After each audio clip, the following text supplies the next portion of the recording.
According to the trust, municipal police have been demanding bribes from vendors in Harare's central business district. To avoid arrest or harassment, vendors are forced to pay up.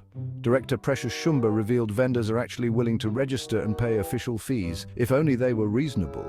Despite having a small and medium enterprises policy, the city of Harare hasn't put in place measures to support and dignify these vendors. This lack of structure has allowed corrupt officers to take advantage of the chaos. Mayor Jacob Mafume is on record vowing to tackle these issues head-on, promising humane policing and a crackdown on extortion. But actions speak louder than words, right? Mayor Mafume has acknowledged these allegations and has promised a thorough investigation. However, the scandal has already raised serious questions about the integrity of Harare's law enforcement agencies. Despite the risks, many vendors continue to operate because they fear starvation more than the virus. This situation underscores the urgent need for targeted support and social safety nets to protect these communities during the pandemic.